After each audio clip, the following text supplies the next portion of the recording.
Imagine, if you will, the vast, green tapestry of medieval Europe, stretching out beneath a sky that felt much closer to the earth.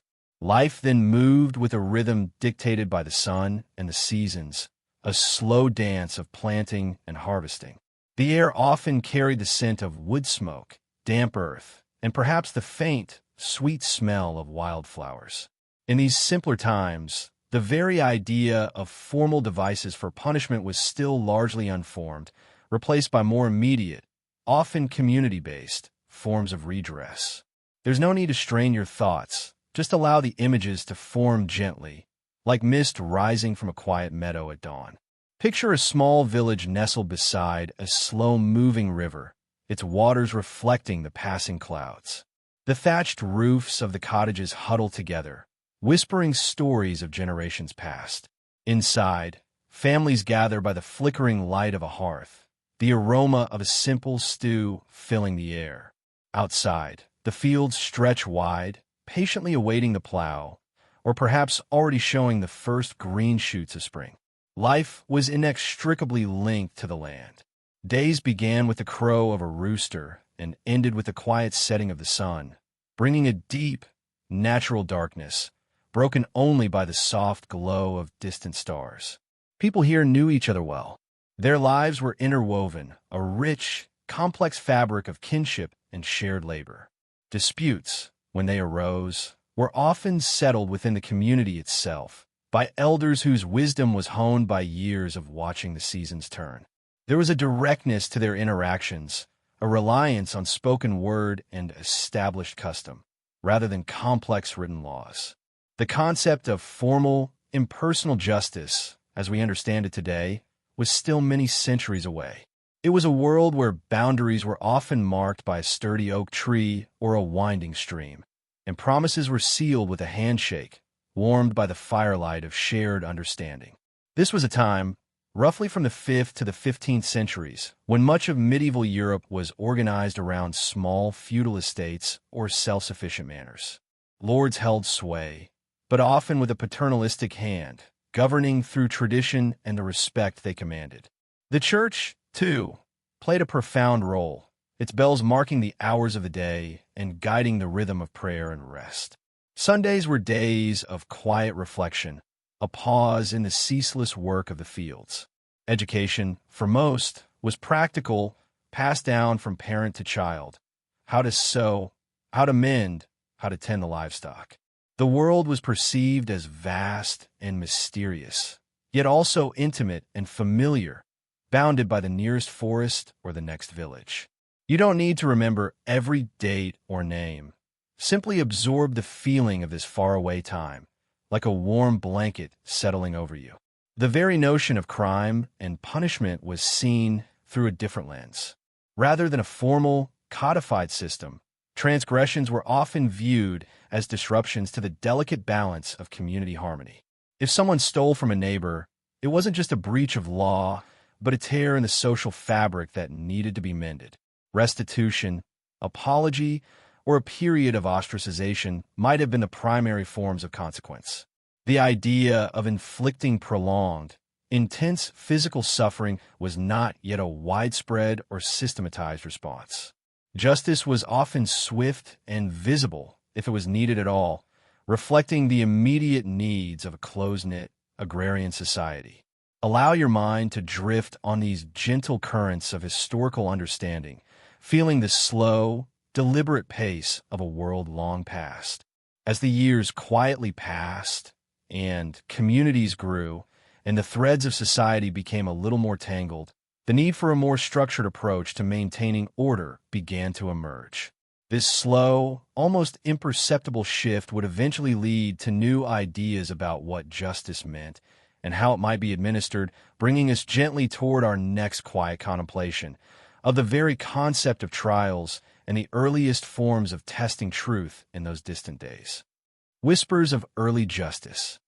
In the hushed halls of early medieval thought, where the line between the sacred and the mundane often blurred, justice was not always a matter of written law. Instead, it was often entrusted to the hands of fate or what was believed to be divine intervention. These were the days of ordeals, not of complex mechanisms, but of simple, often symbolic acts, believed to reveal truth through trial by fire or water. You don't need to remember the intricate details, just allow the image of a simpler, more spiritually guided world to settle in your mind, like dust motes dancing in a sunbeam. Picture a clearing at the edge of a forest, where the light filters softly through the ancient trees. A small gathering of villagers stands quietly, their faces etched with a mixture of curiosity and solemnity. There is no grand courthouse, no imposing bench of judges. Instead, a local lord, perhaps a respected priest, or even just the gathered community, stands ready to observe. In this early medieval landscape, particularly across the Germanic lands and later spreading into Frankish territories, the concept of a fair trial, as we know it, was quite different. It was less about gathering evidence and more about appealing to a higher power, a belief that the divine would surely intervene to reveal the innocent and expose the guilty. The air might be still, save for the rustle of leaves or the distant call of a bird. Everything moved at a contemplative pace. Consider the trial by hot iron. Imagine a smooth stone, perhaps, or a simple iron bar, heated in a fire that crackles softly in the morning air. The accused, with eyes downcast, would be asked to carry this heated object for a few paces. It wasn't a spectacle of intense pain, but a deeply symbolic act. After a few days, the hand would be inspected. If the wound was healing cleanly, it was seen as a sign of God's favor, a quiet testament to innocence. If it festered, it implied guilt. The expectation was that the divine would provide a clear sign. It was a gentle, yet firm, belief in an observable miracle, not a harsh, punitive act in itself. You don't need to envision any discomfort, just the quiet solemnity of the belief. Or perhaps, picture a trial by water. In this scenario, often for more serious accusations, the accused might be bound and lowered into a pool of water, perhaps a pond or a river, blessed by a priest. The belief here was that pure water, being an element of God, would reject the guilty, causing them to float, while the innocent would sink. Rescuing them, of course, was always part of the process, though the symbolism was clear. It was a profound act of faith, a quiet appeal to the natural world to reveal what human eyes could not discern. These weren't elaborate, cruel spectacles, but deeply ingrained practices rooted in a world where God's hand was seen in every sunrise and every falling leaf. These ordeals, common in various forms across medieval Europe before the 12th century, especially in regions like what is now Germany, France, and England, reflected a profound theological understanding of the universe. God was not just a distant ruler, but an active participant in human affairs, and these trials were seen as a direct consultation with divine will. It wasn't about extracting confessions through force, but about revealing truth through a miraculous sign. The atmosphere around these events would have been one of quiet anticipation, perhaps even a sense of hopeful reverence, rather than fear or aggression. The community truly believed that a divine judgment was being rendered, making it a sacred rather than a brutal proceeding. Over time, however, as legal thinking slowly evolved, and as the church itself began to express reservations about tempting divine intervention in such direct ways, these practices gradually began to recede. The Lateran IV Council in 1215, for instance, discouraged clergy from participating in these rituals, which subtly began to undermine their authority and efficacy. It was a slow, almost imperceptible shift, like the turning of the seasons, as new ideas about evidence and human testimony began to gently take root. But for centuries, these quiet whispers of early justice were how truth was sought and how peace was, hopefully, restored to a community. Allow these thoughts to drift through your mind, like soft clouds on a summer's afternoon. Let's drift now, like a slow-moving cloud across the sky, to a time when these early, somewhat ethereal notions of justice began to give way to more tangible, though still rudimentary, forms of societal control.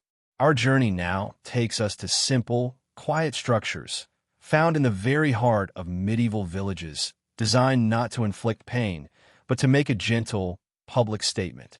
Here is the complete script for Chapter 3, The Stocks and the Pillory. Simple restraints, crafted to maintain the calm, soothing tone for your sleep video. The Stocks and the Pillory, simple restraints. As the fabric of society grew more complex, so too did the methods of maintaining order, even if subtly. In the heart of many a medieval village across medieval Europe, perhaps near the bustling market square or beside the quiet village green, stood simple wooden structures, the stocks and the pillory. These were not instruments of intense pain, but rather of quiet public display, a gentle reminder of societal expectations. Imagine the quiet creak of wood, the soft murmur of passers-by, as someone sat or stood, gently contained but not truly harmed. There is no need to envision harshness, simply the soft outlines of these familiar forms, like shadows against an old stone wall. Picture a sunny afternoon in a quiet English village. The scent of fresh hay might be in the air, carried by a gentle breeze. In the center of the village, a sturdy wooden frame stands low to the ground. This is the stocks. It consists of large, heavy timbers with holes cut into them, designed to secure a person's ankles, and sometimes their wrists. When in use, a villager accused of a minor transgression, perhaps drunkenness, gossiping excessively, or even failing to attend church, would have their feet, and sometimes their hands, gently placed through these holes. The upper timber would then be lowered and secured, holding them in place. The posture would be humble, seated on the ground, often with their knees drawn up. It was a form of public humiliation, yes, but typically not one of severe physical suffering. The discomfort would be that of immobility, of being exposed to the elements and the gaze of their neighbors. Children might giggle, and adults might offer a stern look, but rarely was there widespread cruelty. People might even bring a cool drink or a piece of bread to the person in the stocks, depending on the nature of their offense and their standing in the community. It was a gentle, visible correction, a way for the community to show its disapproval without resorting to harshness. The hours would pass slowly, marked by the shifting sun and the distant sound of farm animals. You don't need to remember every detail. Just let the image of quiet stillness settle in your mind. Elsewhere, perhaps in a bustling French town market, you might have seen the pillory. This structure was taller, often with holes for the head and hands, holding the person in a standing position. Imagine it standing proudly, often on a raised platform, so that all might see. A baker who sold underweight bread, a merchant who cheated a customer, or someone spreading false rumors might find themselves secured in the pillory. Their head would be held still, their arms outstretched, leaving them unable to move freely. Unlike the stocks, which often targeted lower-level offenses and could be found in almost any village, the pillory was sometimes reserved for offenses of fraud or public deceit, aiming to publicly shame those who had betrayed trust. The discomfort came from remaining upright for hours, perhaps under the midday sun or in a cool breeze. There might be a sense of aching in the neck or shoulders, but rarely was it intended to inflict lasting injury. Passers-by might mock or throw soft, harmless objects, rotten fruit, perhaps, or handfuls of dirt, but serious violence was usually discouraged by the local authorities. It was about exposing the wrongdoer to the disapproving gaze of their community, a silent lecture delivered through the shared experience of public space. The sounds of the market, the distant clang of a blacksmith, the murmur of conversations would all drift past, a constant, gentle reminder of their temporary, still confinement. Both the stocks and the pillory were remarkably widespread across medieval Europe from the 12th century onwards, and indeed continued in use well into the early modern period. They were common tools of local justice in England, France, Germany, and beyond. Their simplicity was key.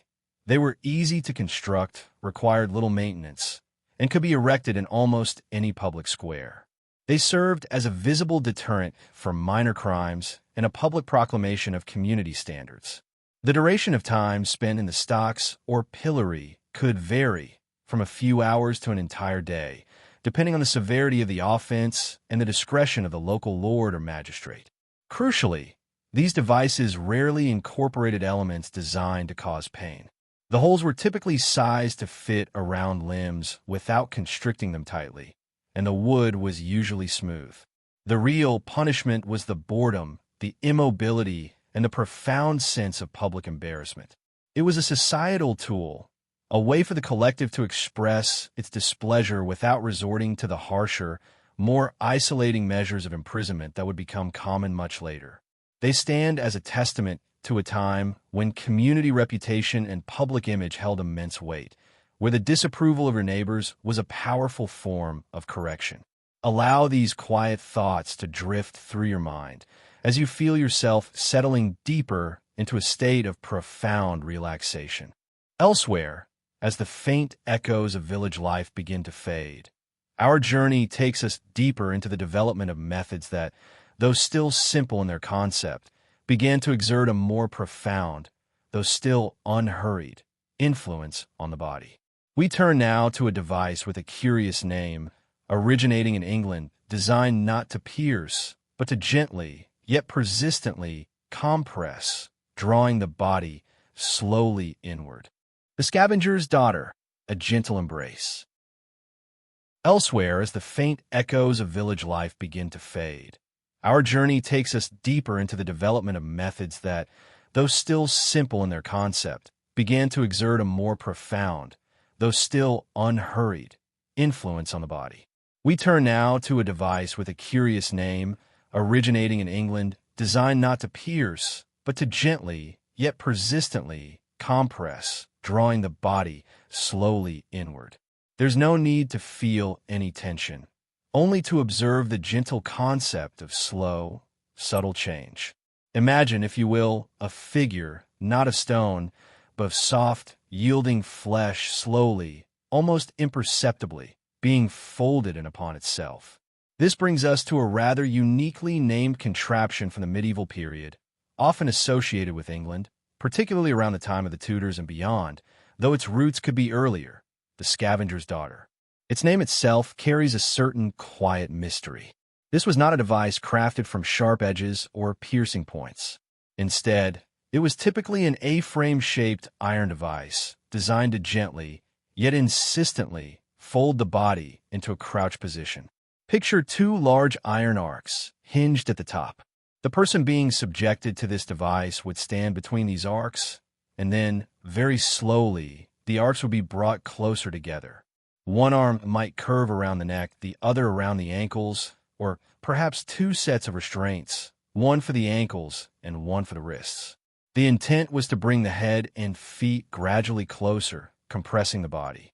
The sensation would have been one of increasing pressure, a slow, insistent discomfort rather than sharp, sudden pain. Imagine a gradual tightening, like being gently, yet firmly, squeezed from all directions, encouraging the body to curl inward upon itself. It wasn't about breaking, but about bending, about the profound discomfort of being held in an unnatural, tightly confined posture for a sustained period. The design of the Scavenger's Daughter, unlike the more widely sensationalized instruments of later eras, suggests a focus on physical constriction and psychological distress rather than outright physical damage. It was about making the body deeply uncomfortable, about inducing a pervasive ache that would slowly spread, rather than causing specific, acute injury. One might envision the person slowly hunching, their breath perhaps becoming a little shallower, their muscles tiring from the sustained, unnatural position. The air around them would be still, save for their quiet, perhaps strained, breathing, and the distant sounds of daily life outside the chamber. It was a prolonged, quiet embrace of discomfort, a gentle but unyielding pressure, almost like a deep, persistent stretch that never quite ends. You don't need to feel any of this discomfort yourself, merely to observe the concept of slow, pervasive pressure like a gentle, insistent weight. The Scavenger's Daughter is a device most often associated with the Tower of London in England, sometimes attributed to a lieutenant of the Tower named Sir Leonard Skeffington during the reign of Henry VIII, hence its peculiar name, likely a corruption of Skeffington's Gyves or Skeffington's Daughters. However, True historical records of its actual use are somewhat scarce and often blend with later legends. It's important to remember that many of the more elaborate torture devices we hear about today are either greatly exaggerated or were later inventions designed for theatrical display in museums, rather than genuine instruments of medieval justice. This device, if used as described, would have been a tool for interrogation rather than outright punishment, designed to induce a confession through profound physical and psychological strain, without necessarily leaving lasting external marks. It contrasts sharply with the public, visible punishments of the stocks or pillory.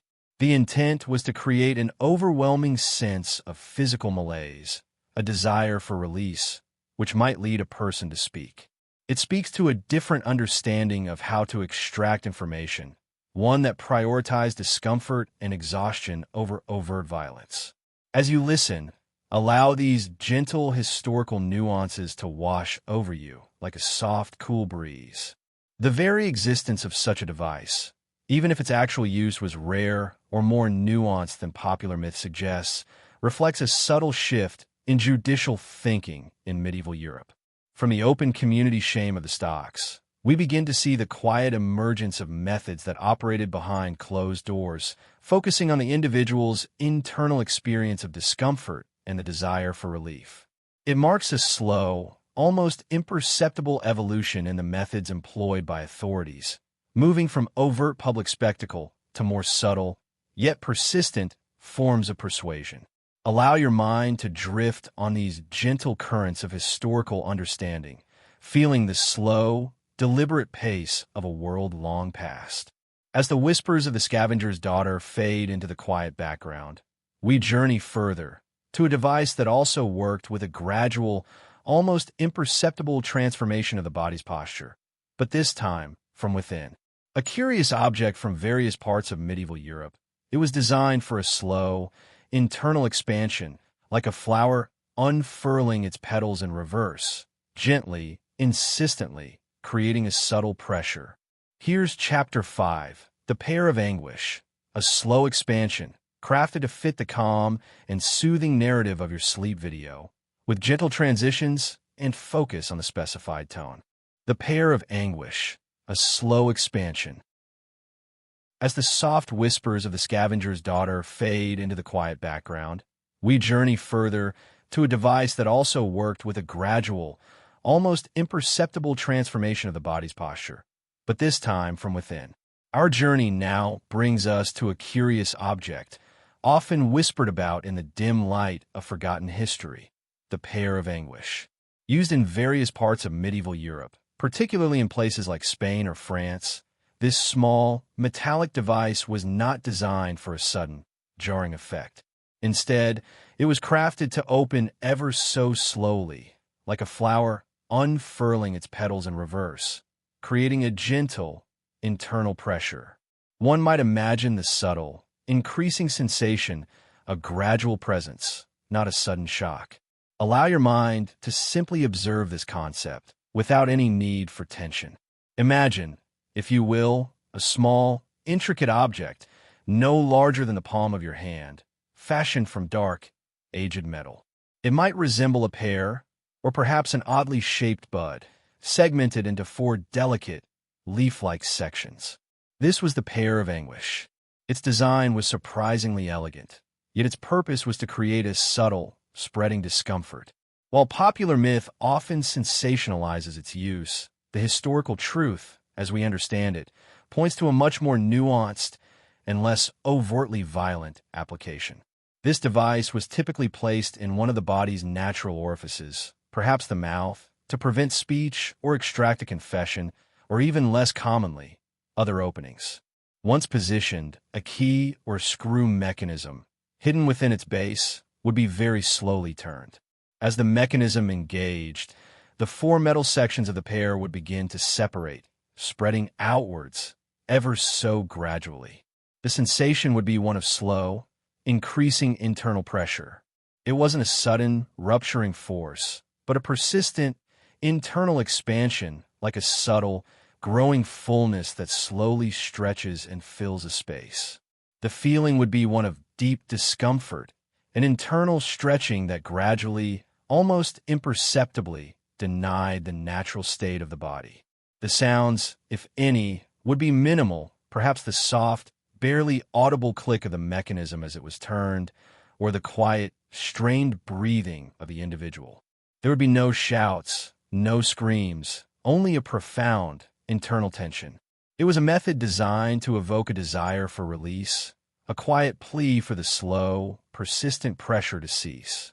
One can imagine the hours passing by, each moment bringing a fraction more of that internal stretch, a silent, internal conversation between the body and the unyielding metal. It was a profound psychological experience as much as a physical one, relying on the relentless, gentle increase of discomfort to achieve its aim. You don't need to feel this expansion. Simply allow the concept of slow, internal growth to pass through your mind, like a quiet thought. The historical evidence for the widespread use of the pair of anguish as a common medieval torture device is actually quite limited. Most credible historians suggest that many examples seen in museums today were likely fabricated in the 19th century to satisfy a morbid public fascination with medieval cruelty, or were perhaps ceremonial devices rather than instruments of systematic torture. However, the concept of such a device, and certainly its existence in certain historical accounts or illustrations, speaks to a particular strand of medieval thought that sought methods of extracting information without necessarily shedding blood. If and when such a device was genuinely employed, it was most likely in parts of medieval Europe during the later periods, perhaps during the Spanish Inquisition or in certain French courts, primarily for interrogative purposes rather than as a general form of punishment. Its alleged purpose was often to silence heretics or extract confessions from those accused of witchcraft, where speaking was seen as a key part of the crime. The focus was on control and psychological pressure, making it difficult for the individual to resist or maintain their composure. The lack of external marks also meant it was a subtle method, leaving little trace. It's important to distinguish between the sensationalized myths and the more nuanced historical reality. The notion of instruments designed for slow, internal manipulation highlights a period when authorities were exploring various means of control, some overt and public, others subtle and hidden. It reflects a shift towards methods that aimed for psychological submission through prolonged discomfort rather than immediate, overt violence. This device, whether widely used or mostly mythical, stands as a quiet whisper in the history of judicial practices, speaking to a time when ingenuity, even in discomfort, took many forms. Allow your mind to drift on these gentle currents of historical understanding, feeling the slow, deliberate pace of a world long past, where truth was sometimes sought in unusual ways. You may already be drifting off as these gentle descriptions wash over you. Let's allow our minds to drift to a different realm now, where the concept of restraint took on an entirely new, though still remarkably subtle, form. Our next contemplation brings us to a device that was in essence a simple piece of furniture designed to deny comfort rather than inflict pain, a chair that encouraged a pervasive, quiet ache found in parts of Central Europe.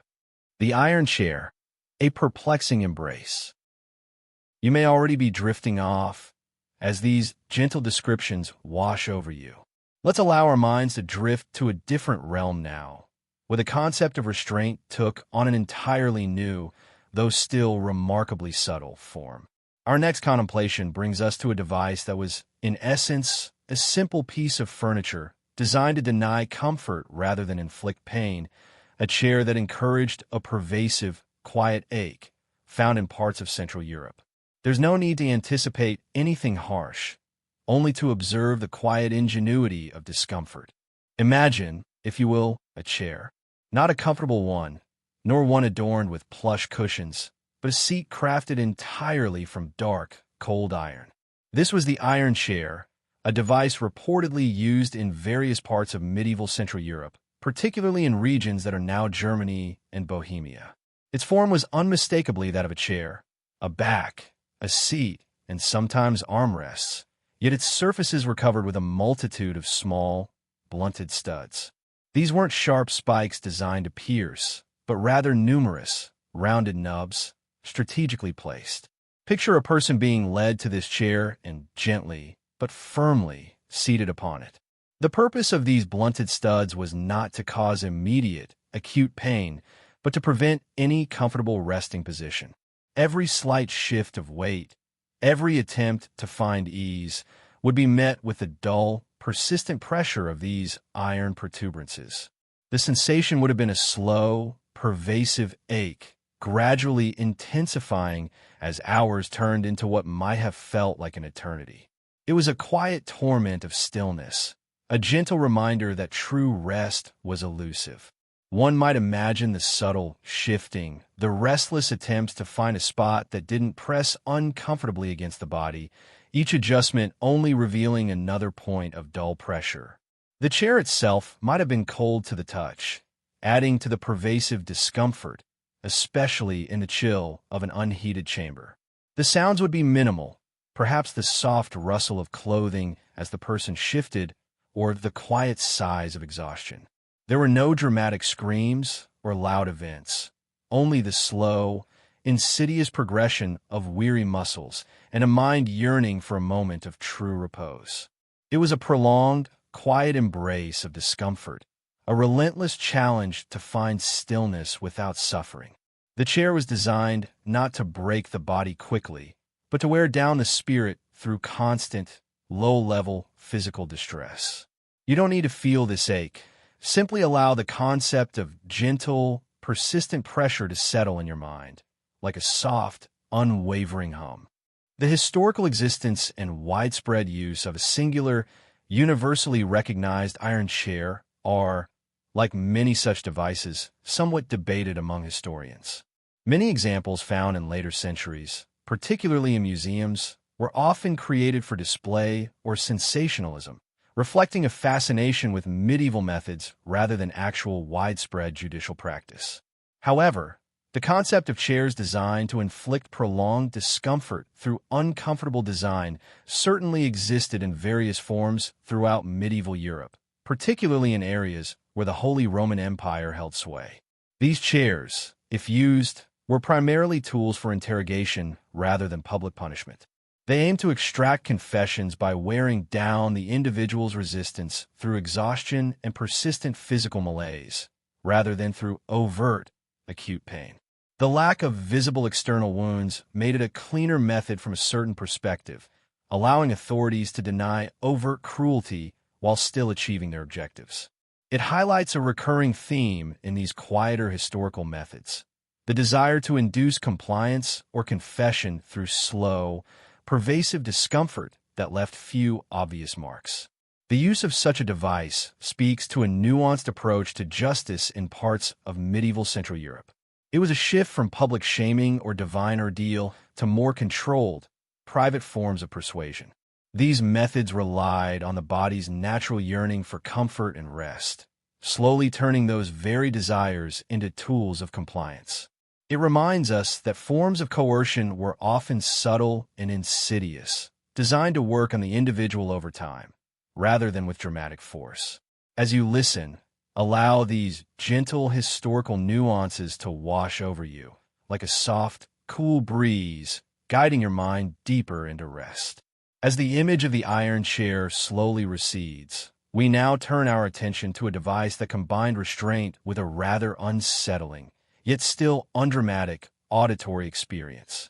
This next curious object, sometimes seen during the period of the Inquisition, was also designed to prevent rest, holding the head in a specific, uncomfortable posture, making a silent, yet profound statement. The heretic's fork, a silent statement.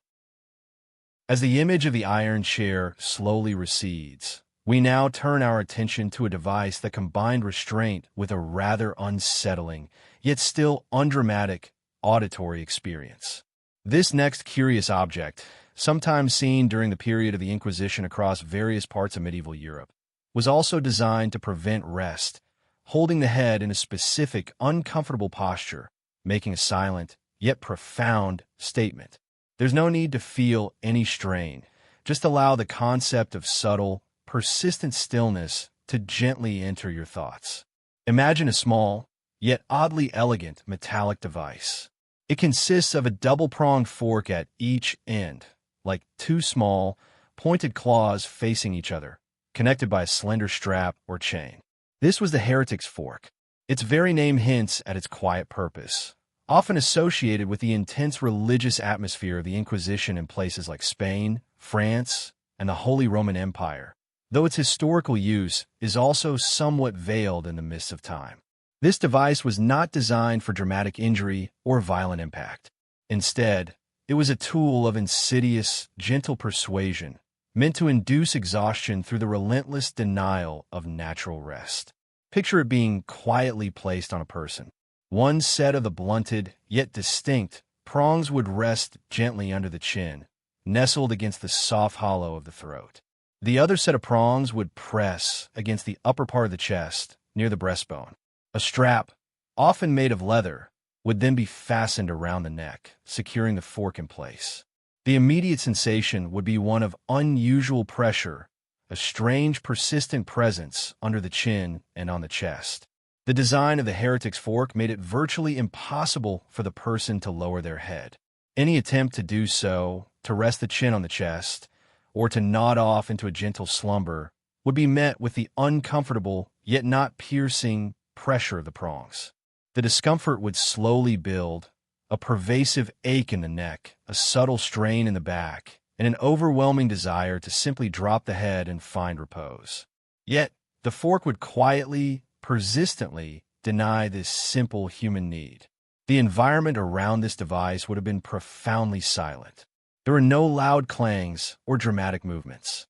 Only the soft, perhaps increasingly strained, breathing of the individual and the distant, ambient sounds of the world outside the interrogation room. Hour after hour, the fork would maintain its silent vigil, preventing sleep, eroding resolve through sheer, relentless discomfort. It was a battle of endurance, waged not with blows, but with stillness, not with pain, but with the slow, creeping agony of sleeplessness. Imagine the quiet fatigue settling in, the body longing for rest that was just out of reach, a gentle, yet unyielding torment. You don't need to feel this exhaustion. Simply allow the image of quiet, unwavering vigilance to accompany you into deeper relaxation. Like many of the more unique devices often attributed to the medieval period, the heretic's fork exists more firmly in historical descriptions and later museum collections than in extensive contemporary records of widespread, systematic use. While the concept of devices designed to prevent sleep or ensure an uncomfortable upright posture certainly existed during the Inquisition's various phases in different parts of medieval Europe, particularly Spain, France, and parts of Italy and Germany, the exact design and commonality of this specific fork are debated. However, its conceptual purpose is clear: to maintain a state of enforced wakefulness and discomfort, often for individuals accused of heresy or other ecclesiastical offenses. The Inquisition aimed to elicit confessions, and exhaustion was a recognized method of achieving this, alongside various forms of psychological pressure. The fork was a physical manifestation of this strategy. It avoided drawing blood or leaving obvious external wounds, which was often important for the inquisitors, who, from their perspective, sought to save the soul rather than merely punish the body in a visible way. The existence of such a device, even if its actual application was rare or exaggerated in later accounts, speaks to the ingenious, albeit unsettling, ways that individuals were compelled to conform or confess during this period of intense religious fervor in medieval Europe. It was a subtle weapon of mental and physical fatigue, a quiet testament to the belief that persistent discomfort could wear down even the strongest will. These methods highlight a shift towards psychological and physiological pressure, moving beyond public shaming into more hidden, insidious forms of control. Allow these gentle historical nuances to wash over you like a soft, cool breeze, guiding your mind deeper into rest. Let us now drift beyond the confines of individual discomfort and contemplate devices that were less about personal sensation and more about public display, though still with a remarkable gentleness in their operation. We turn our attention to a claw-like device, sometimes whispered about in the history of Spain, designed to cause a surface irritation, a slow, gentle scraping, rather than deep wounds, for the purpose of quiet humiliation. The Spanish tickler, a surface irritation. Let us now drift beyond the confines of individual discomfort and contemplate devices that were less about personal sensation and more about public display, though still with a remarkable gentleness in their operation. We turn our attention to a claw-like device, sometimes whispered about in the history of Spain, designed to cause a surface irritation, a slow, gentle scraping, rather than deep wounds, for the purpose of quiet humiliation.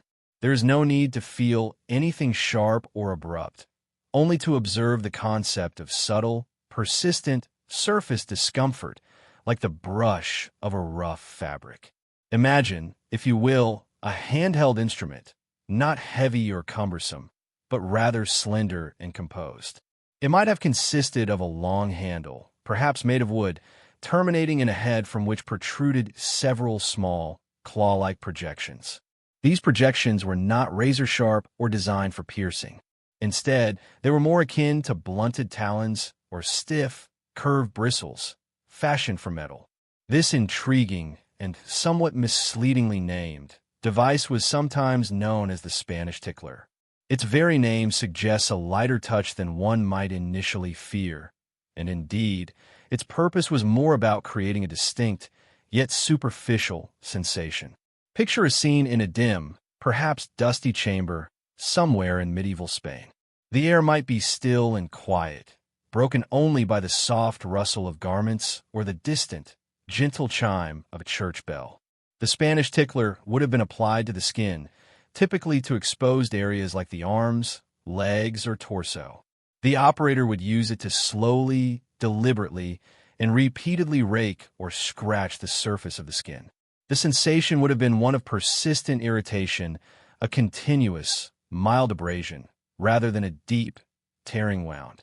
It was designed to cause discomfort, a pervasive itchiness, a reddening of the skin, and a profound sense of vulnerability, without necessarily drawing blood or causing lasting damage.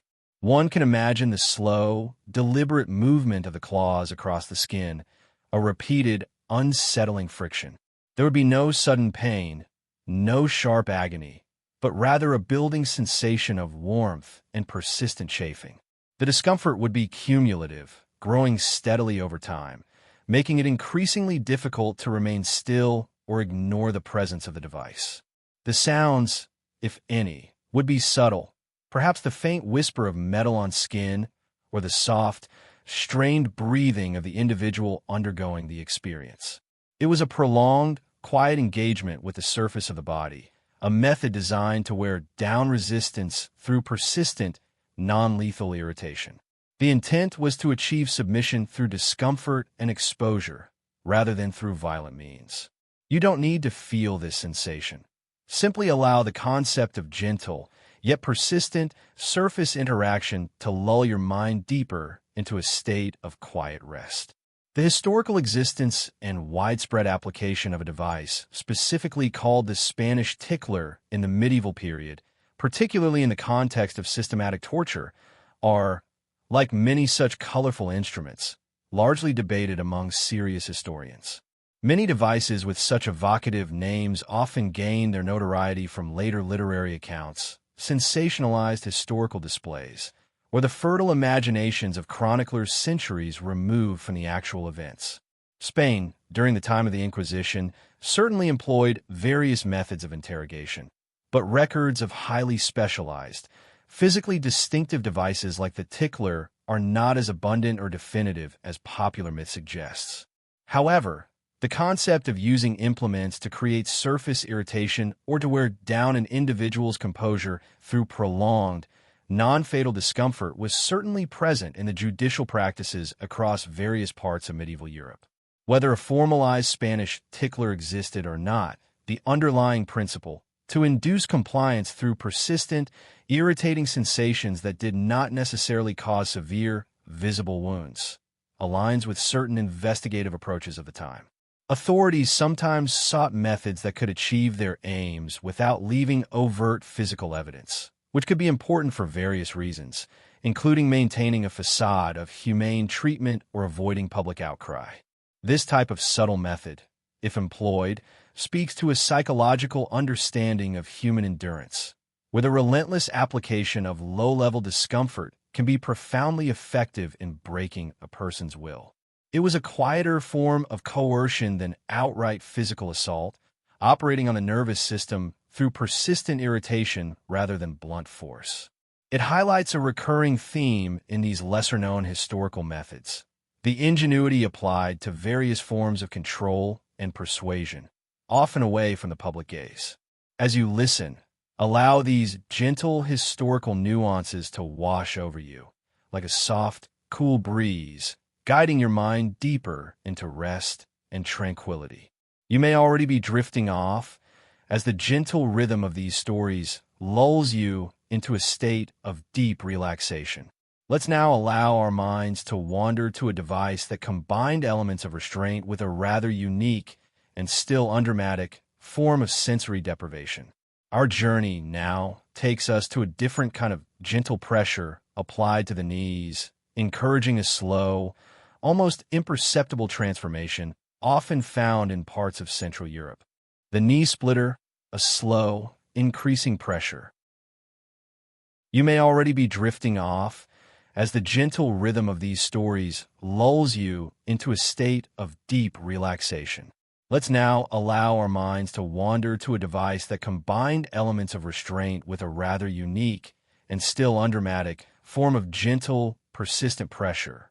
Our journey now takes us to a different kind of slow, almost imperceptible transformation applied to the knees, encouraging a gradual, increasing sensation often found in parts of Central Europe.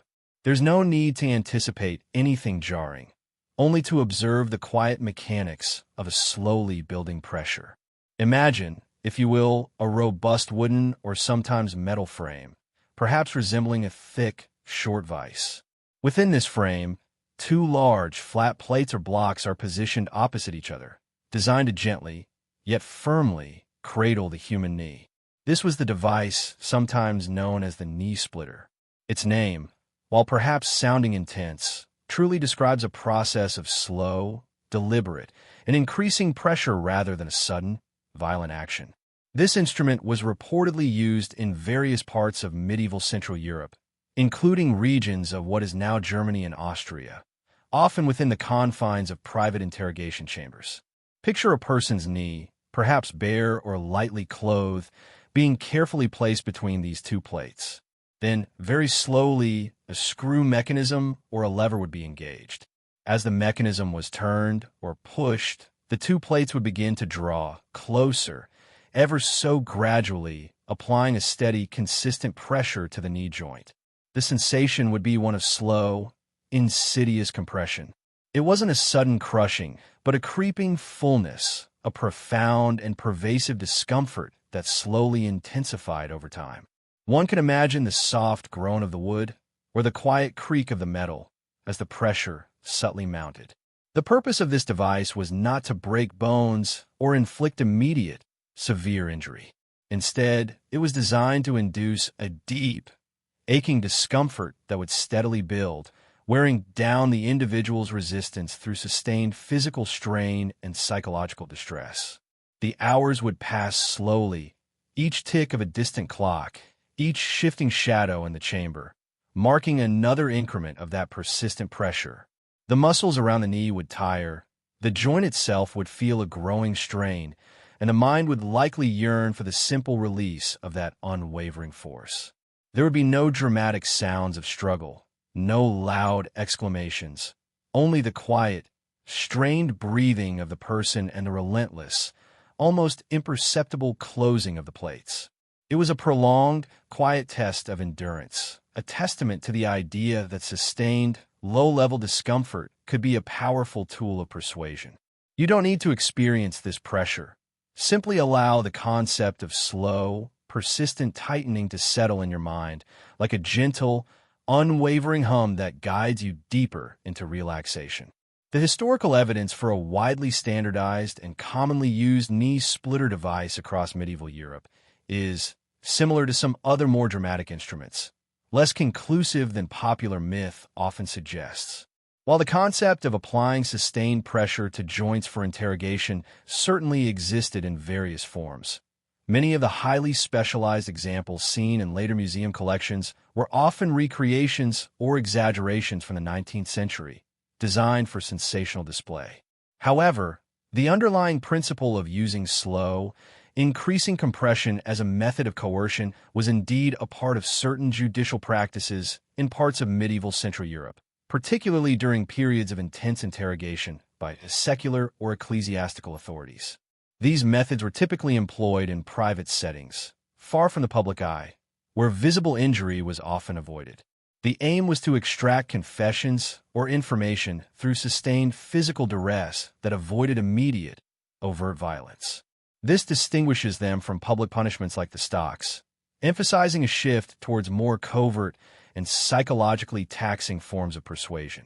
The focus was on wearing down an individual's will through discomfort and fatigue, making them more pliable. The very concept of a device like the knee splitter reflects a particular ingenuity in the methods of control and interrogation during the medieval period. It highlights a recurring theme: the ability to induce profound discomfort and a desire for release without necessarily causing irreversible physical damage. This approach speaks to a nuanced understanding of human endurance, where the slow, relentless application of discomfort could be profoundly effective in breaking resistance. As you listen, allow these gentle historical nuances to wash over you, like a soft, cool breeze, guiding your mind deeper into rest and tranquility, far from any historical strain.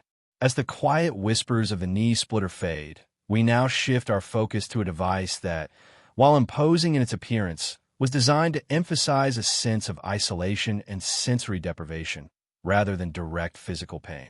A curious, heavy object, worn on the head, found across much of medieval Europe, intended to silence words and bring about a quiet form of public discomfort, for a unique kind of reflection. The shame mask, a gentle weight. As the quiet whispers of a knee splitter fade, we now shift our focus to a device that, while imposing in its appearance, was designed to emphasize a sense of isolation and sensory deprivation, rather than direct physical pain. Our journey now brings us to a curious, heavy object, worn on the head, found across much of medieval Europe, intended to silence words and bring about a quiet form of public discomfort, for a unique kind of reflection. There's no need to feel any strain. Just allow the image of a gentle, persistent weight to settle in your mind, like the soft embrace of a heavy cloak. Imagine, if you will, a person standing in a public square, perhaps in an old English market town, a bustling German city, or a quiet French village. Over their head, they wore a peculiar, often elaborate metal mask. This was commonly known as the shame mask, or sometimes, particularly in England and Scotland, the scold's bridle. These masks varied greatly in design, but their core purpose was consistent: to induce public humiliation and restrict speech, all through the application of a gentle, yet undeniable, weight and enclosure. Picture one such mask, perhaps crafted from dark, dull iron. It might completely encase the head, with small openings for the eyes and perhaps narrow slits for the nostrils, allowing just enough to see and breathe. Some designs were even more evocative, fashioned to resemble the head of an animal: a pig with long ears, a donkey with a gaping mouth, or a grotesque, snarling dog. These animalistic forms were chosen to symbolize the perceived transgression of the wearer: a pig for gluttony, a donkey for stubbornness or foolishness, a dog for constant barking or nagging. Within the mouth of the mask, a flat piece of metal, often with a rough edge, might be positioned to press down on the tongue, making speech impossible. The sensation for the wearer would be one of profound enclosure and stillness. The weight of the metal, though not crushing, would be constant, pressing down on the head and shoulders, creating a pervasive ache over time. Breathing would be slightly muffled, and the world would be viewed through narrow, restricted openings, lending a tunnel-like quality to their perception. The primary discomfort, however, stemmed from the inability to speak. Imagine the frustration of having thoughts, words, or even simple exclamations trapped silently within. The metal piece pressing on the tongue ensured that even a whisper was denied. It was a form of sensory deprivation blended with public exposure. The sound around them would be the everyday sounds of the marketplace, the distant chatter of vendors, the clatter of horse hooves on cobblestones, the murmur of curious onlookers. All these sounds would be experienced from within the quiet confines of the mask, perhaps sounding a little distant or muffled. The person wearing it would be forced into a profound silence, unable to defend themselves, unable to respond to taunts, able only to stand and endure. It was a prolonged, quiet embrace of stillness and voicelessness, a gentle, yet firm, imposition of quiet.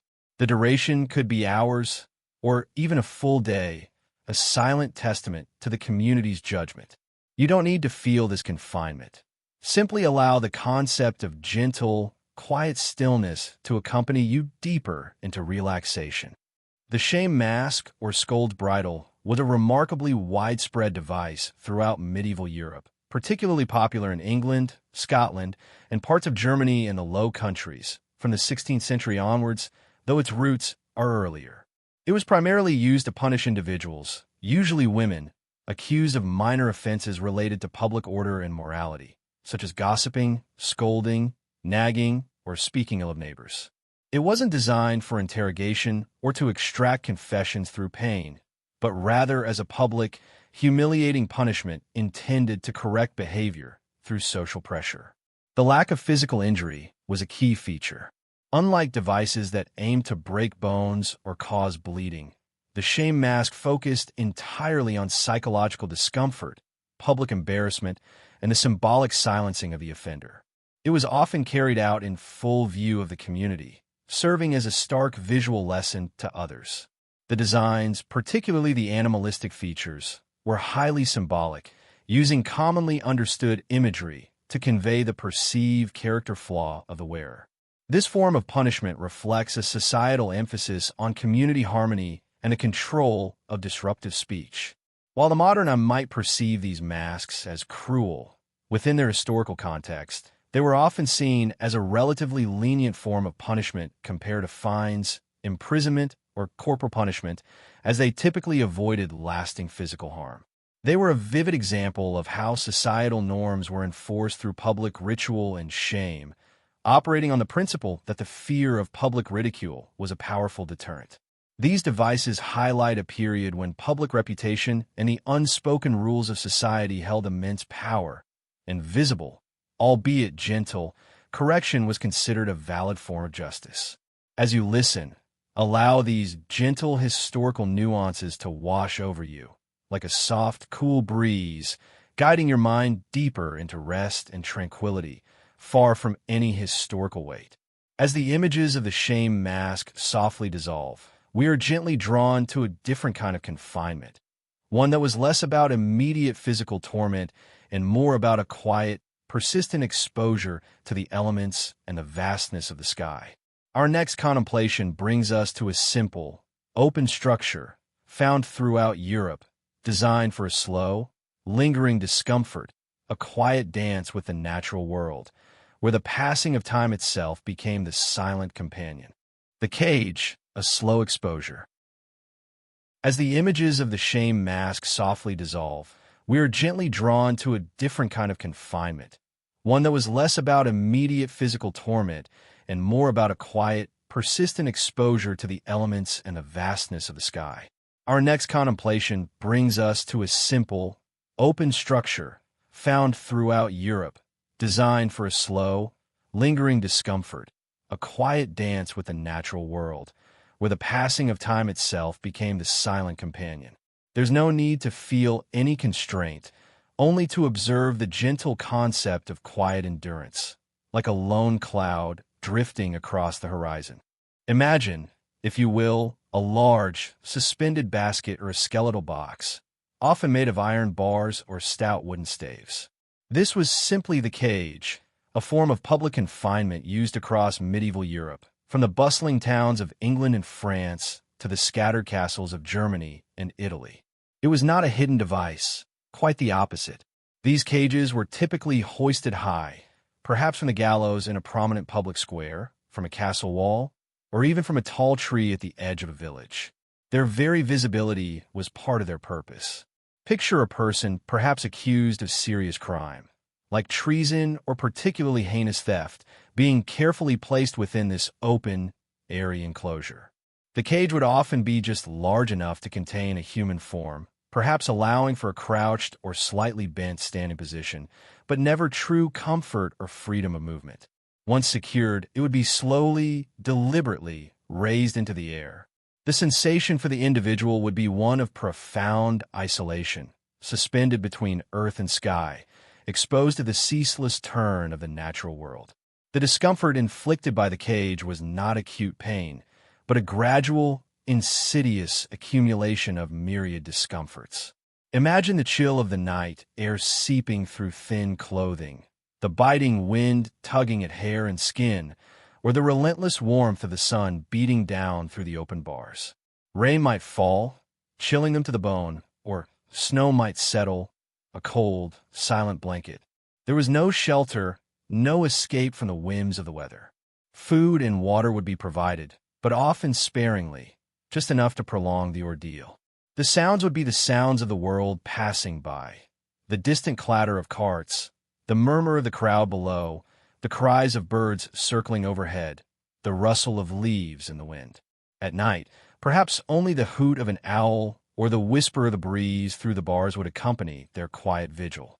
Sleep would be fitful, interrupted by the cold, the hunger, the stiffness of unchanging posture, and the profound awareness of their exposed state. It was a prolonged, quiet suffering born from constant exposure, a slow erosion of well-being over hours, days, or even longer, depending on the severity of the sentence. The cage itself made no sound, only the elements and the occasional human passing below. You don't need to feel this exposure. Simply allow the image of quiet stillness and distant sounds to lull your mind deeper into a state of profound peace. The use of cages for public display and punishment was quite widespread throughout medieval Europe, particularly from the later medieval period into the early modern era. These were not primarily devices of torture in the sense of inflicting intense, acute pain for interrogation. Instead, they served as a form of capital punishment or severe public shaming for those deemed to have committed grave offenses against the community or the state. The condemned would sometimes be left in these cages until death, a stark warning to others. While grim, the method focused on the slow, natural progression of suffering through exposure, hunger, and thirst, rather than direct, intentional physical trauma. It was a visible, lingering punishment, a silent testament to the absolute power of the law and the community's judgment. In a time before formalized prison systems were common for long-term sentences, public exposure in a cage served as both a punishment and a deterrent, visible to all who passed by. The design of these cages was simple and functional, reflecting the practicalities of the time. They were usually robust enough to prevent escape, but open enough to ensure full exposure to the elements. This method highlights a different facet of medieval justice: the use of symbolic punishment and long-term, passive suffering as a means of social control. It was a way to instill fear and respect for authority by displaying the consequences of defiance in a prolonged, public manner. These practices, while difficult to contemplate, were part of the slow, evolving tapestry of human justice across the centuries. As you listen, allow these gentle historical nuances to wash over you, like a soft, cool breeze, guiding your mind deeper into rest and tranquility, far from any historical strain. As the image of the cage slowly drifts away, we prepare for our final contemplation of specific devices, turning our thoughts now to a legendary creation. A device that, while fearsome in popular imagination, may owe more to later tales than to genuine medieval practice, speaking to the power of myth over reality as we near the quiet conclusion of our shared journey. The Iron Maiden, a misunderstood legend. As the image of the cage slowly drifts away, we prepare for our final contemplation of specific devices, turning our thoughts now to a legendary creation. A device that, while fearsome in popular imagination, may owe more to later tales than to genuine medieval practice, speaking to the power of myth over reality as we near the quiet conclusion of our shared journey. There's no need to envision anything sharp or frightening, only to appreciate the intriguing way stories can evolve over centuries, like the soft shaping of clouds in the evening sky. Imagine, if you will, a tall, upright cabinet shaped roughly like a human figure, or perhaps a sarcophagus. Its surface might be crafted from dark, heavy wood or rusted iron, and its exterior could be adorned with stern, medieval-looking details.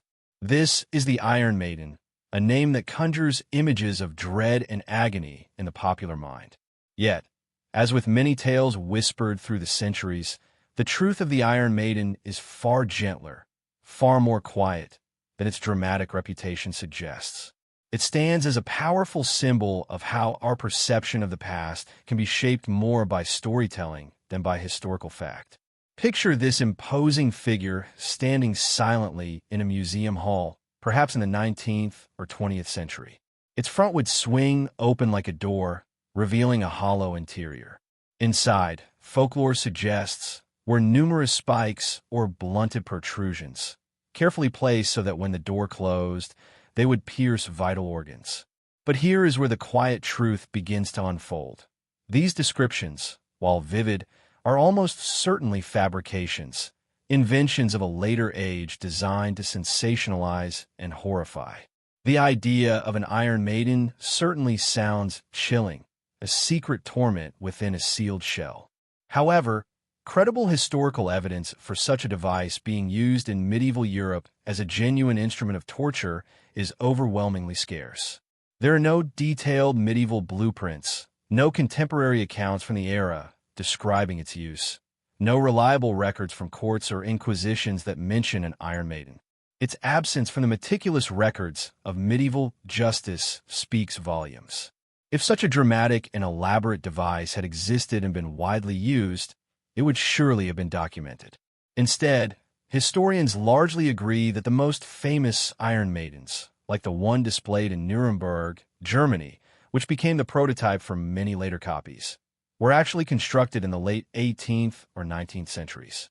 They were created during a period of burgeoning tourism and a growing fascination with the dark aspects of the past, often for display in museums or for theatrical purposes.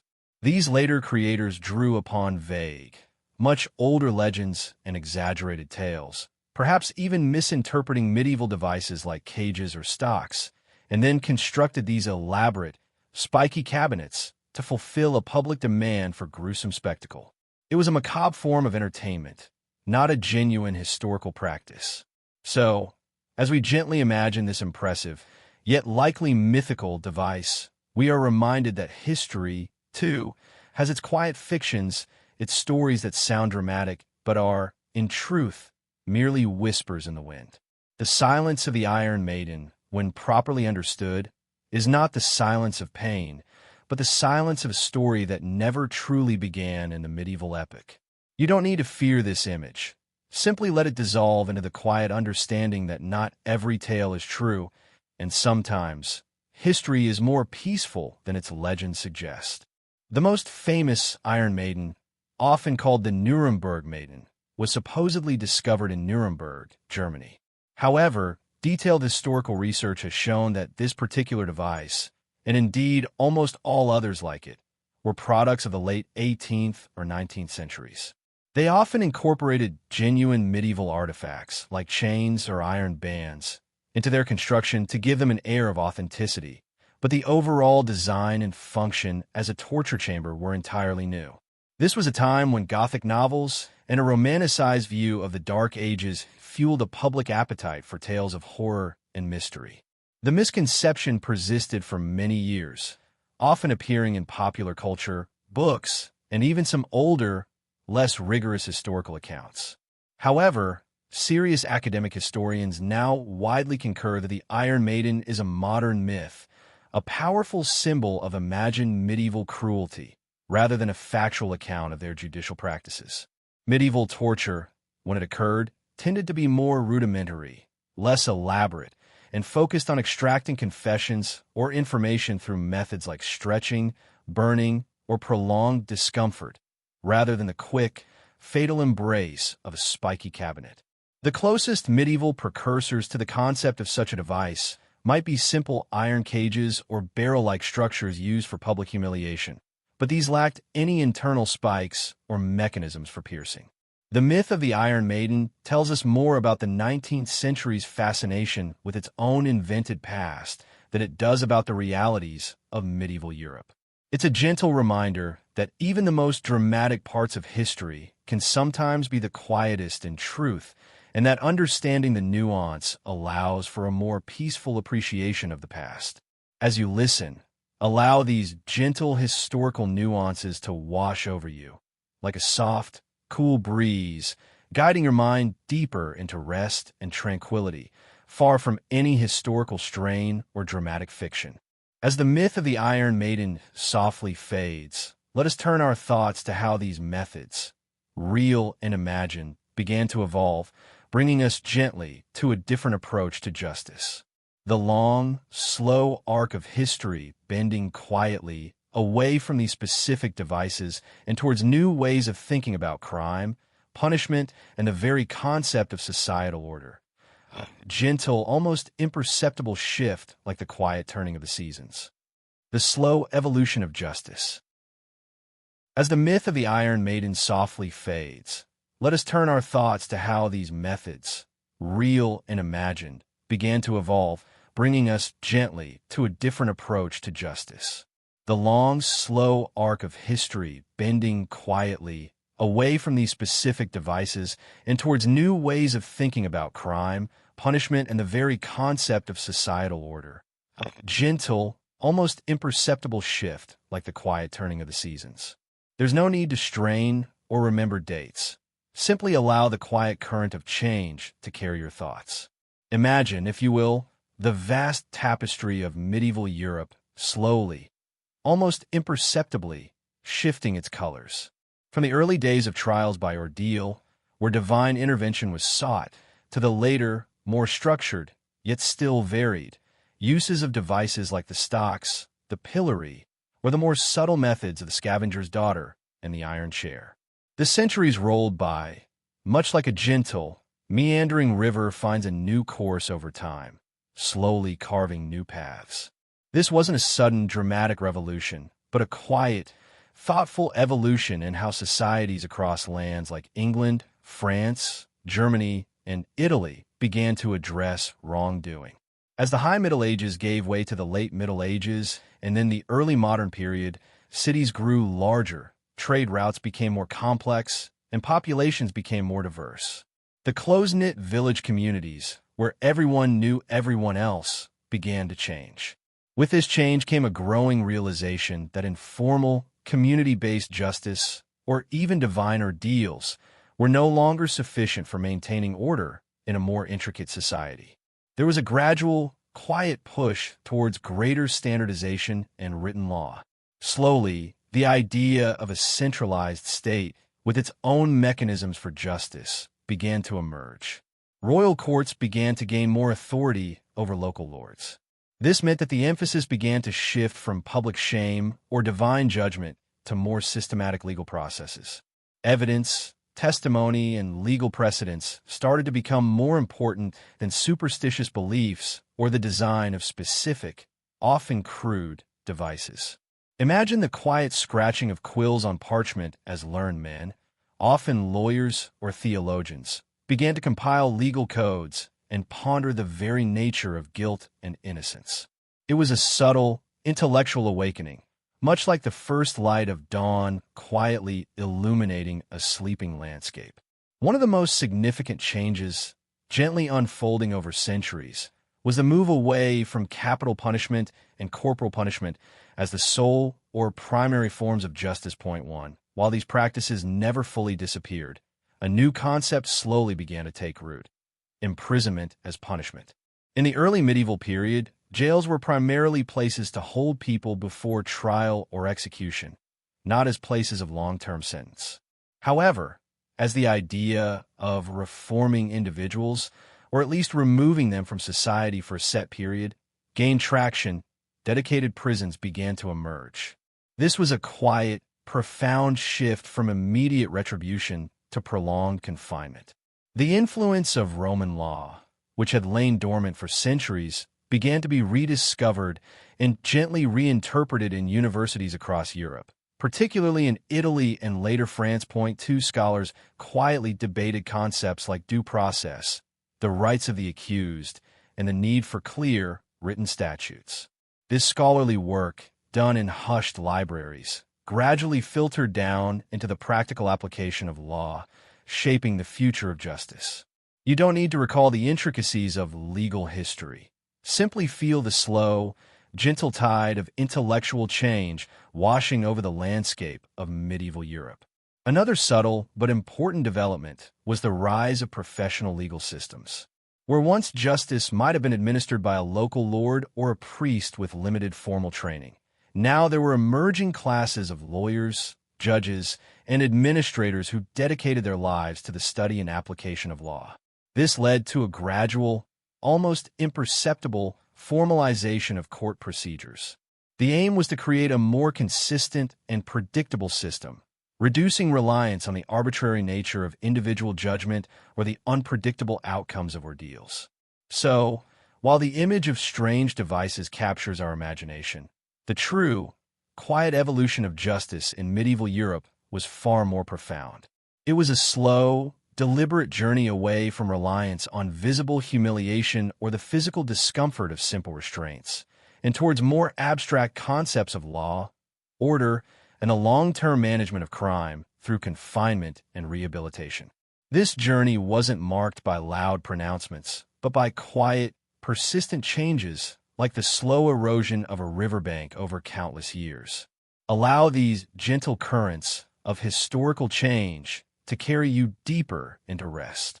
And so, as we gently turn that page, letting go of the specific instruments of the past, let's consider the lasting echoes of these times and how they continue to shape our understanding in a very soft and unhurried way. We will reflect on how the slow march of progress continues to shape our understanding of justice, quietly, even in our own time. Echoes in the quiet present. And so, as we gently turn that page, letting go of the specific instruments of the past, let's consider the lasting echoes of these times and how they continue to shape our understanding in a very soft and unhurried way. Even in our quiet present, the distant murmurs of these medieval practices can still be faintly heard, not as a clamor, but as a gentle reminder of how far the concept of justice has quietly traveled, from ancient fields to modern halls. You don't need to analyze or critique. Just allow the thought of this slow, human journey to settle peacefully in your mind. Imagine yourself nestled comfortably, perhaps in the quiet of your own home, surrounded by the familiar comforts of today. The air is still, perhaps warmed by a gentle breeze or the soft hum of modern life. Yet, as we reflect on the journey we've taken through medieval Europe, a subtle realization may emerge. The distant past, though seemingly alien, laid some of the very first, tentative stones upon which our modern legal systems were built.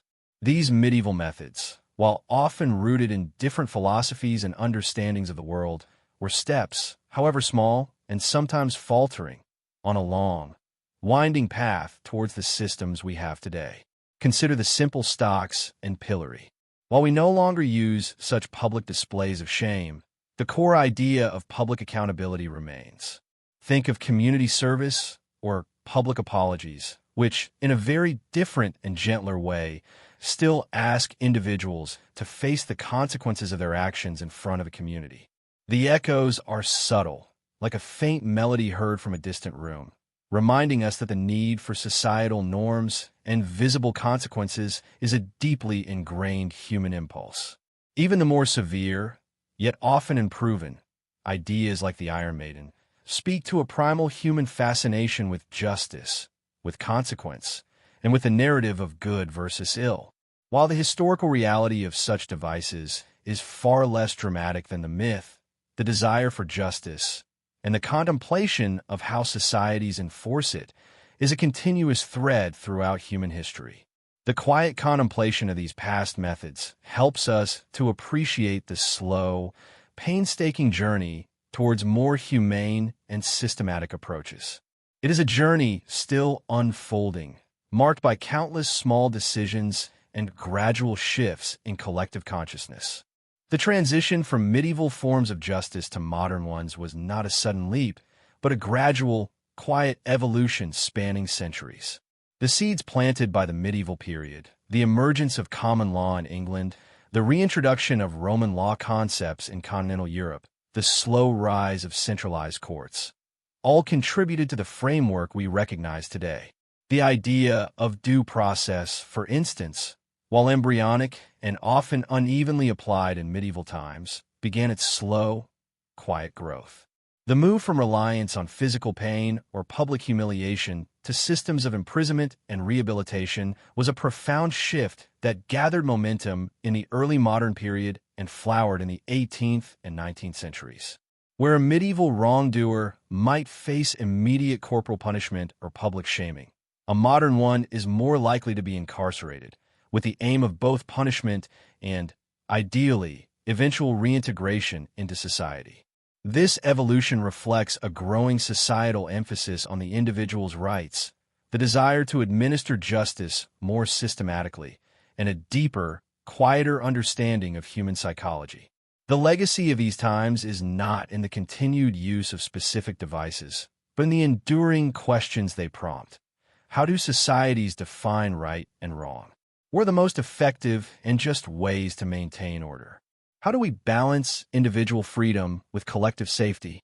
These are questions that continue to be debated gently in parliaments, courthouses, and even quiet conversations in homes like yours, far from the medieval world.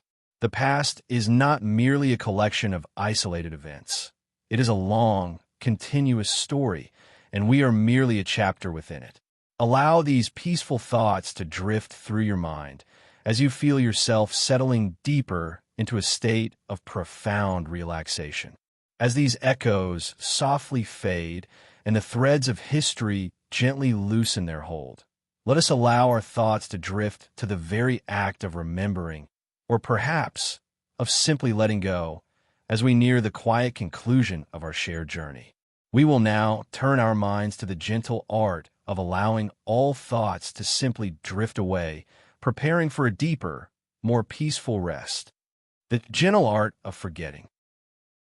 As these echoes softly fade and the threads of history gently loosen their hold, let's allow our thoughts to drift to the very act of remembering, or perhaps of simply letting go, as we near the quiet conclusion of our shared journey. We will now turn our minds to the gentle art of allowing all thoughts to simply drift away, preparing for a deeper, more peaceful rest. There's no longer any need to hold on to details or concepts. Simply allow the quietude to envelop you. Imagine yourself now, settling even deeper into the comfort of your bed, feeling the soft warmth of your blanket, the gentle support of your pillow. The historical journey we've taken together through medieval villages and quiet chambers has been one of exploration, but also one designed to slowly, gently, lull your mind into a state of profound calm. The specific names of the devices, the precise centuries, the particular regions, all these details are now like soft shadows lengthening in the twilight, growing indistinct, no longer needing to be held firmly in your thoughts. The purpose of this quiet journey was not to fill your mind with facts to be recalled, but to empty it of worries, to allow the slow cadence of forgotten times to wash over you, like a gentle, rhythmic tide. You may find that the images we spoke of are already beginning to blur, like the edges of a dream upon waking. And that, my friend, is perfectly all right. There's no test to pass, no memory to force. Simply allow the quiet understanding of the past to become a soft, comforting backdrop to your own unfolding peace. Feel your breathing deepen, becoming slower, more even, a gentle wave rising and falling. With each soft exhalation, imagine any lingering thoughts or sensations drifting away, like tiny leaves carried on a calm stream. You don't need to remember everything we've explored. The stories have served their purpose, creating a tranquil space in your mind, a quiet world away from the busy thoughts of your day. Allow the feeling of release to spread throughout your body, from the tips of your toes to the gentle crown of your head. Every muscle can now relax, every nerve can unwind. You are safe, you are warm, and you are completely at peace. You may already be drifting off, the gentle tide of sleep pulling you deeper into its soft embrace. Allow your consciousness to soften, to expand, to become as vast and unburdened as the night sky above. There's nothing left to do, nowhere left to be, except here, in this moment of perfect rest. The distant echoes of history are now just whispers, dissolving into the quiet hum of the universe. The world outside your window has hushed its busy sounds, settling into its own quiet slumber. The moon, perhaps, casts a soft glow, and the stars twinkle with their ancient, peaceful light. You are becoming one with this stillness, your mind a calm lake, reflecting the quiet beauty of the night. Feel yourself sinking deeper and deeper into the comfortable depths of your bed, heavier with each passing moment, softer with every breath. You are letting go, releasing all thought, all sensation, allowing only the profound peace of sleep to remain. Let any remaining light from the day, any lingering anxieties, gently dim and vanish. Your mind is clear, your body is relaxed, and your spirit is at ease. This is your time for deep, restorative rest, a time for your body and mind to renew themselves in the quiet sanctuary of sleep. Just listen to the rhythm of your own breath, a gentle lullaby carrying you further away. The story is complete, and now your rest truly begins. The whispering walls of the dungeon. Our journey now leads us deeper into the quiet corners of medieval life, to places often shrouded in mystery, yet remarkably simple in their essence. We turn our thoughts to the very concept of confinement itself, to the cool, dark embrace of walls that witness the slow passage of countless hours. We will explore the idea of early medieval dungeons, not as places of active torment, but as spaces where time itself became a silent, yet profound force. There's no need to feel any enclosure. Simply allow the image of quiet stillness to settle around you, like the deep calm of a forgotten cavern.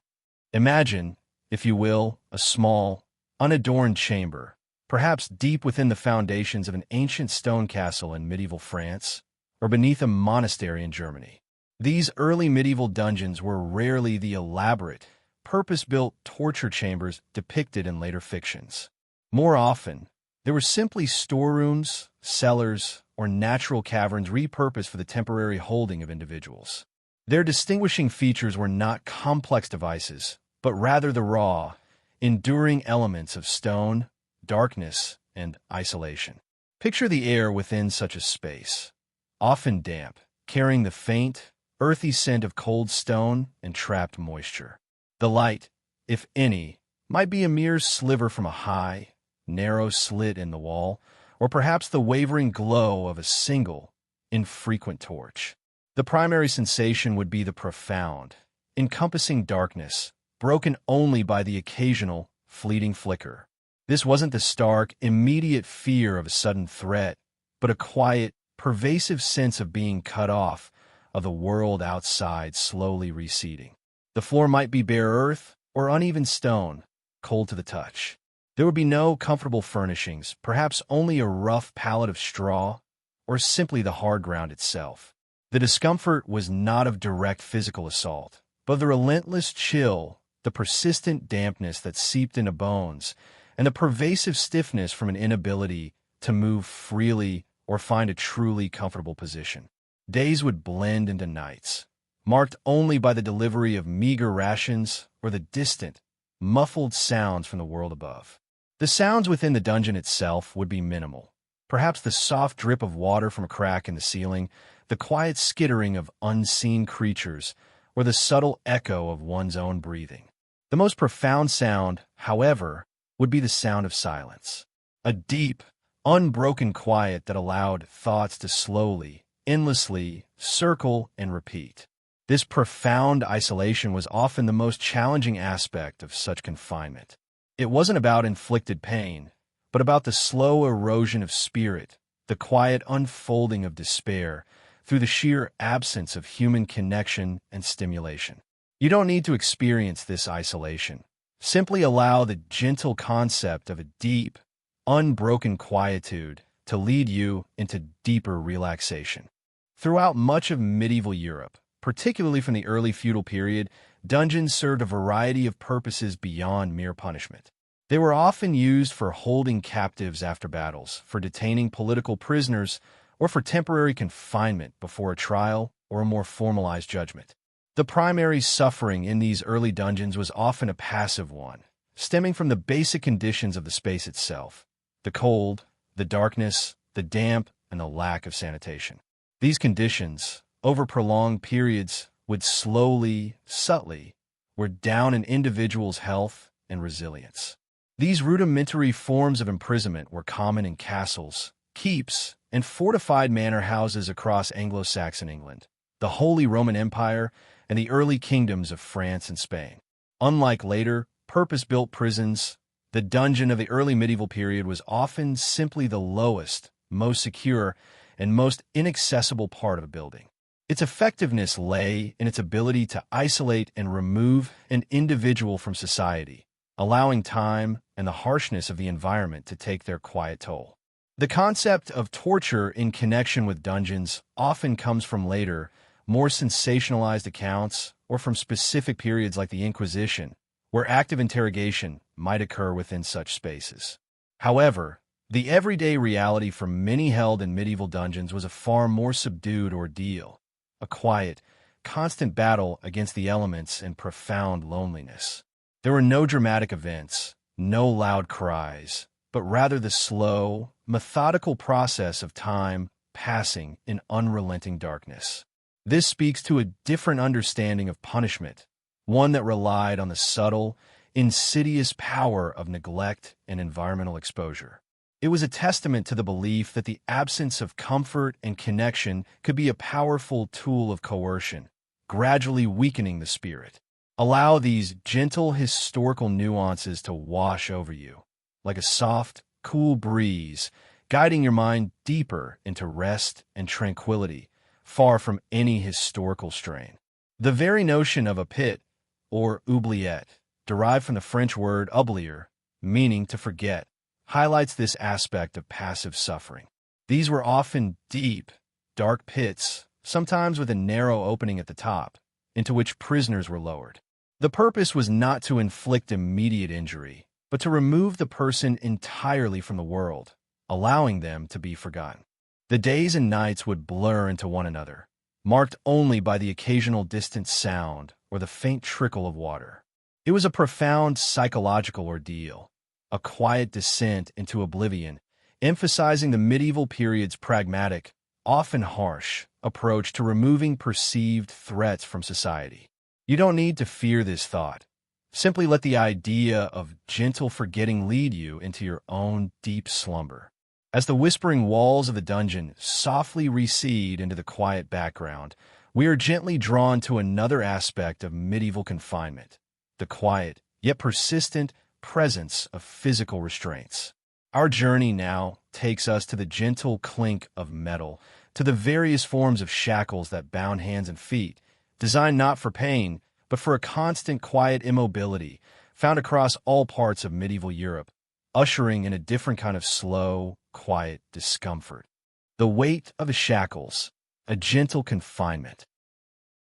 As the whispering walls of the dungeon softly recede into the quiet background, we are gently drawn to another aspect of medieval confinement, the quiet, yet persistent, presence of physical restraints. Our journey now takes us to the gentle clink of metal, to the various forms of shackles that bound hands and feet, designed not for pain, but for a constant quiet immobility found across all parts of medieval Europe, ushering in a different kind of slow, quiet discomfort. There's no need to feel any restriction. Simply allow the image of quiet, unwavering presence to settle around you, like a familiar, comforting weight. Imagine, if you will, a pair of simple, robust iron rings. These are wrist shackles, or manacles, tools of confinement that were utterly commonplace throughout medieval Europe, from the guarded keeps of England to the sun-drenched fortresses of Spain. They were not ornate or complex, but functional, designed to secure a person's wrists. Picture them being fastened, perhaps with a quiet click, around a person's wrists. The metal would likely be cold at first, a subtle contrast to the warmth of the skin. The weight, though not immense, would be constant, a persistent presence on the arms. Movement would be immediately restricted. Simple actions like reaching, gesturing, or even resting the hands comfortably would become awkward, if not impossible. The chains connecting the rings might be short, holding the hands close together, or long enough to allow some limited reach, but always with the knowledge of being tethered. The discomfort would be a slow, accumulating kind. Over time, the metal might chafe gently against the skin, or the constant position of the wrists might lead to a dull ache in the forearms. It wasn't about sharp pain, but about the profound, pervasive limitation of freedom, the quiet frustration of being unable to use one's hands as one wished. The sounds associated with them would be minimal. Perhaps the soft, rhythmic clink of the chains as the person shifted, a gentle metallic whisper in the stillness of a chamber or a quiet castle corridor. This sound would serve as a constant, subtle reminder of their state of confinement. You don't need to feel this weight. Simply allow the image of quiet, rhythmic sounds and gentle stillness to lead you deeper into relaxation. Now, let us turn our attention to the lower limbs, to the ankle shackles or fetters. These were similar in design to wrist shackles, stout iron bands fastened around the ankles, often connected by a chain. These were perhaps even more common, as they allowed a person to still use their hands, but severely limited their ability to escape or move swiftly. Imagine a person attempting to walk with these restraints. Each step would be an effort, accompanied by the dragging weight of the iron and the distinct, rhythmic clank of the chain. The gait would be slow, deliberate, and perhaps a little unbalanced. The discomfort would manifest as a persistent ache in the ankles and calves, a constant awareness of the imposed weight. It wasn't about breaking the legs, but about making escape physically arduous and psychologically draining. The sound of the chains would be a subtle, yet unmistakable, announcement of their presence, echoing faintly in stone corridors or across open courtyards. This constant, auditory reminder of limited freedom would become part of the very rhythm of their days. The slowness of their movement, the quiet effort involved in every step, all contributes to a sense of unhurried time passing. You don't need to feel this restriction. Just allow the gentle rhythm of slow, measured movement to soothe your mind. Occasionally, one might also encounter neck collars or chains used for confinement. These were not designed for strangulation, but for control and to prevent escape. Imagine a simple, heavy iron ring fastened around the neck, often with a chain extending from it, perhaps to a wall, a floor, or even to another person. The sensation would be one of constant, unyielding pressure, a heavy weight around the collarbone. It would restrict sudden movements of the head and might force a particular posture, perhaps a slightly bowed one. The discomfort would be a persistent ache in the neck and shoulders, a constant awareness of the metal's presence. Like the other shackles, its purpose was primarily containment and control, ensuring that the individual remained where they were meant to be. The only sound might be the quiet sigh of resignation, or the subtle shifting of metal as the person tried to find a less uncomfortable position.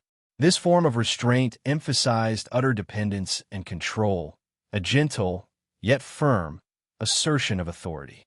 All these subtle sensations blend and fade, guiding you deeper into quietude. Shackles in their various forms were fundamental tools of law enforcement and incarceration throughout all of medieval Europe. From the earliest Anglo-Saxon kingdoms to the powerful Holy Roman Empire, and across the emerging nations of France, Italy, and Spain, iron and sometimes wooden restraints were ubiquitous. They were not typically considered torture devices in the active sense, but rather passive instruments of confinement, used to hold prisoners in castles, city jails, or during transport. Their simplicity and effectiveness made them indispensable. The punishment inflicted by shackles was primarily one of prolonged immobility, physical discomfort from chafing or poor circulation over time, and the profound psychological burden of restricted freedom. They were not designed to inflict immediate, sharp pain or to break bones, but rather to wear down a person's resolve and prevent any attempt at escape. A person might spend days, weeks, or even months in shackles, leading to slow-developing sores, muscle atrophy, and a pervasive feeling of weariness. This passive suffering was a significant part of their punishment, often serving as a preliminary step before trial or a means of ensuring compliance. Their ubiquitous nature speaks to a pragmatic approach to handling those accused or convicted of crimes. While perhaps less dramatic than the myths of Iron Maidens, the constant, gentle weight and confinement of shackles were a very real and persistent aspect of medieval justice. They served as a visible, tangible reminder of a person's loss of liberty, a quiet, almost poetic symbol of being bound by the laws of the land. Allow these gentle historical nuances to wash over you, like a soft, cool breeze, guiding your mind deeper into rest and tranquility, far from any historical strain or dramatic fiction. The blacksmith, a common figure in every medieval town, would have been the craftsman of these everyday instruments of control, hammering and shaping the iron, not for elaborate cruelty, but for practical, enduring restraint. The gentle ring of the hammer on the anvil, far away, would be the only sound of their creation. This highlights the practical, functional nature of these items, part of the ordinary rhythm of life, even in challenging circumstances. You don't need to feel the weight of these shackles. Simply let the image of quiet, unwavering presence bring you a deep and peaceful calm. As the gentle clinking of these shackles fades into the quiet distance, and our minds unbind from their historical presence, we are gently guided back to the very origins of medieval justice. We will now revisit a fascinating and often misunderstood practice, the ordeals by fire and water. Not as acts of punishment, but as solemn, almost spiritual appeals to a higher power, in a world where belief and justice were profoundly intertwined, a gentle, quiet appeal to the unseen truth. The burning question, ordeals by fire and water revisited. As the gentle clinking of these shackles fades into the quiet distance, and our minds unbind from their historical presence, we are gently guided back to the very origins of medieval justice. We will now revisit a fascinating and often misunderstood practice, the ordeals by fire and water. Not as acts of punishment, but as solemn, almost spiritual appeals to a higher power, in a world where belief and justice were profoundly intertwined, a gentle, quiet appeal to the unseen truth.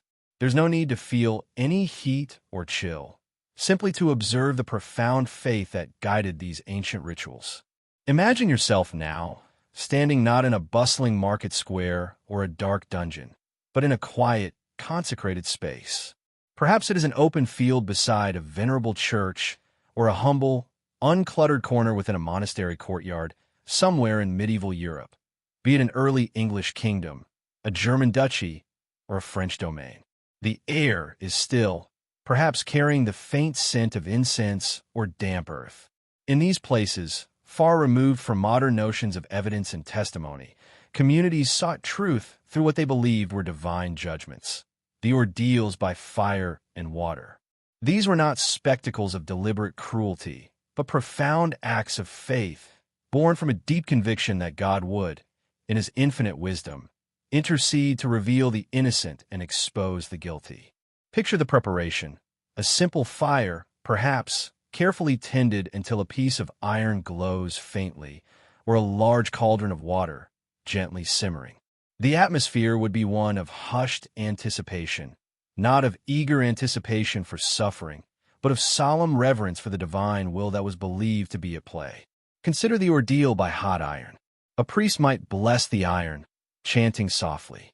The accused, with eyes downcast, would walk a short, measured distance, perhaps 3 or 9 paces, carrying the warm, glowing bar in their bare hand. The act itself was brief, a moment of profound trust. Afterwards, the hand would be carefully bandaged and sealed. The true judgment would unfold over the next 3 days. The community would wait quietly, patiently. If the wound was healing cleanly, showing signs of divine favor, it was a gentle confirmation of innocence. If it festered or worsened, it signaled guilt. It was a slow, unfolding revelation, a testament to a world where spiritual signs were sought and believed in with unwavering devotion. You don't need to feel any heat. Simply observe the profound solemnity of this ancient belief, like watching a slow, quiet sunrise.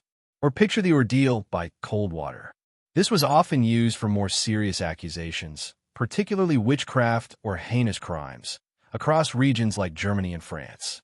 The accused, perhaps lightly bound, would be gently lowered into a blessed body of water, a pond, a lake, or a deep river. The belief was that pure water, being God's element, would either accept the innocent, allowing them to sink, though they would be quickly pulled out, or reject the guilty, causing them to float. The scene would be quiet, the only sounds being the gentle splash of the water and the soft murmur of prayers. This was a direct appeal to the very elements of creation, a profound act of surrendering judgment to an all-knowing power. It wasn't about drowning, but about discernment, about a spiritual truth made manifest through a physical reaction. The entire process was imbued with a deep sense of ritual and spiritual weight, far removed from any modern idea of calculated cruelty or dramatic confrontation. These ordeals were deeply ingrained in the judicial systems of early medieval Europe, predating the formal legal structures that would emerge much later. They were particularly prevalent in the Germanic kingdoms and later among the Franks, enduring until the 12th and early 13th centuries. The underpinning of these practices was not cruelty, but a profound theological conviction, the belief that God was actively involved in human affairs and would provide a clear, unambiguous sign for the righteous. In a world with limited investigative tools and a strong spiritual worldview, these were seen as legitimate, even necessary, ways to resolve disputes and maintain community peace. The Church initially played a central role, with priests often presiding over these rituals, blessing the elements, and interpreting the outcomes. The community's belief in the divine nature of these trials was absolute. They were not viewed as acts of human judgment, but as direct communications from a higher power. This contrasts sharply with later forms of torture, which were designed to extract confessions through human-inflicted pain. Ordeals, in their purest form, were a form of supernatural litigation, a quiet plea for divine clarity when human wisdom failed. However, as intellectual thought slowly began to evolve, and as the Church itself grew in its legal sophistication, doubts about the validity of these ordeals began to surface. The turning point came in 1215 with the Fourth Lateran Council, which, in a momentous but quietly impactful decision, prohibited clergy from participating in these rituals.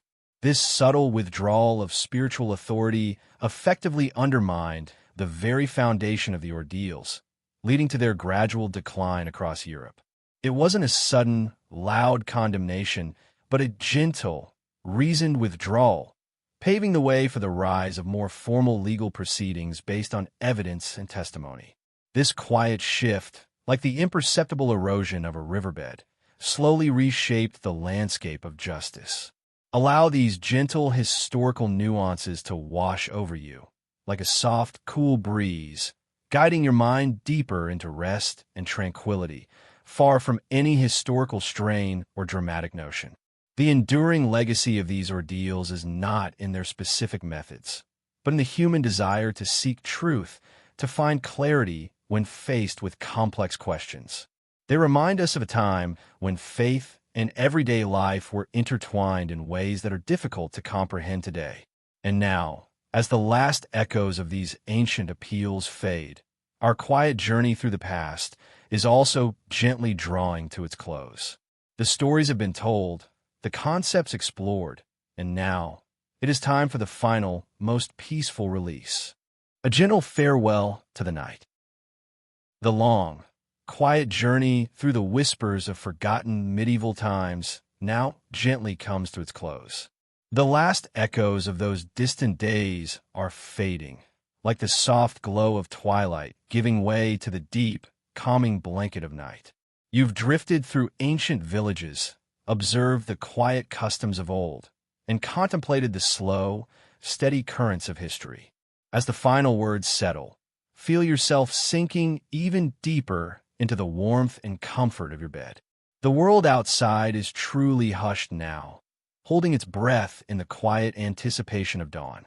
All the stories, all the gentle facts have served their purpose, to guide your mind away from the day's busy thoughts, to soothe any lingering worries, and to usher you into a state of profound peace.